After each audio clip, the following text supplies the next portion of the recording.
Hello and welcome back to Inside Baker. Today I'm here with two cast members from Baker University's theater department's current production of the show Angel Street. I'm here with Kaci Forsythe, who is a freshman, and Brian Berrens, who is a senior. Kaci, tell me, what is Angel Street about? It's about a man and his wife, and the man is trying to convince his wife that she's insane. And it's basically the story of what the man does to his wife, and then a detective enters and kind of stirs things up a bit, and it's just kind of the story of the three. And so is it a mystery, or? Yeah, it's like they call it a Victorian thriller. Mm-hmm. Okay. Brian, what can audiences or audience members expect to get from this show? Well, hopefully, first and foremost, they'll be entertained. But it's something that hasn't been done at Baker since I've been here, really, like a very British-feeling show. And we've done some Shakespeare, but even Shakespeare is almost timeless and not so decidedly British. So I think they'll come away with a different sense of the style of that time period, especially this show is it's a melodrama as well as a Victorian thriller. So they'll see a sense of that style of theater and how it was written, and a bit in our staging. We're even trying to throw in some of the old staging practices from that time period.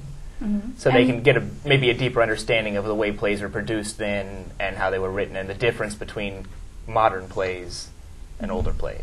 Could you touch on what that difference might look like? Sure. Well, one thing is the carriage. In a lot of modern plays, they're not so focused on the mannerisms and the manners of people. Like, people in good standing now may walk the exact same as somebody who is in a lower social standing. But in that time period, people that were of higher class would have to walk very upright and try and keep themselves very straight and composed. Certain way of dress, certain way of hairstyle, and all those things hopefully will be evident in this production. For better or for worse, the play's script, the written production of the play,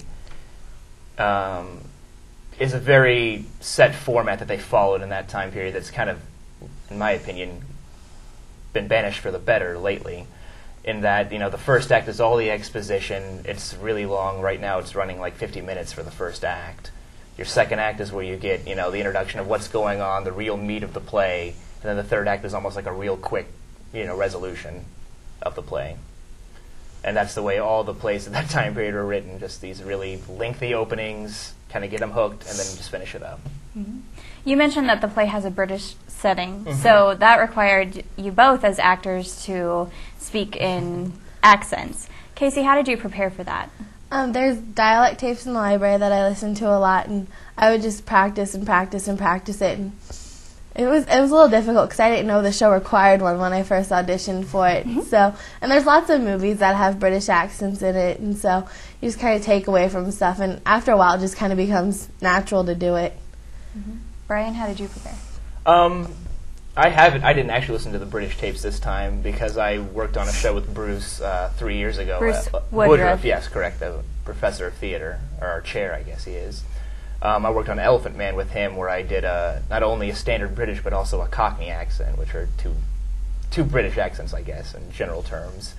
So I kind of went back on some of that training I'd had from then, and I also, for this show, listened to a lot of, for the heck of it, British comedians, just to hear their vocal pronunciations of words, and watch some British, sitcoms and movies like Kaci kind of talked about. And so much of it, too, kind of comes out of the character. Part of that, for me, the speech has become so much a part of my character that it almost, like Kaci said, becomes natural for me to have those pronunciations that are different from my own.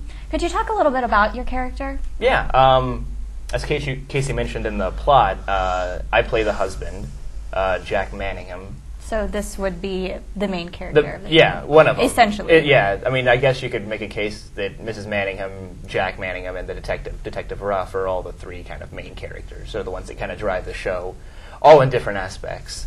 But my character is married to Mrs. Manningham, as suggested by the name, and it's a really interesting character for me because when I first started off here at Baker, I played all the love interest. I was the young lover. And I've had an opportunity now and then to have some more dark roles, and this is probably one of the darkest roles I've had to be before to perform, because Jack is just so cynical and dark, and I'm not going to give anything away, I don't think, by this. He's a murderer as well. He's murdered a woman for her wealth, pretty much, and there's the reason why he's in this house now, is to try and find the treasure that she hid, which is revealed pretty early, so I'm not revealing anything, I think, by that.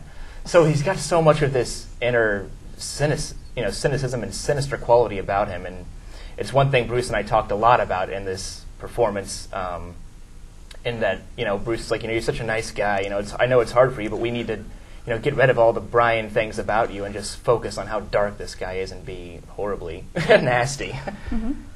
What was the process of picking this production to do?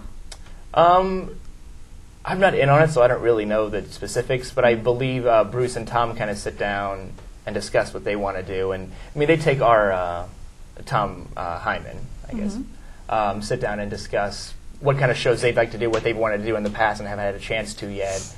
And they'll ask us for some input on kind of what we'd like to do as well. So sometimes we get a little bit of say, but I mean, the final say is up to them.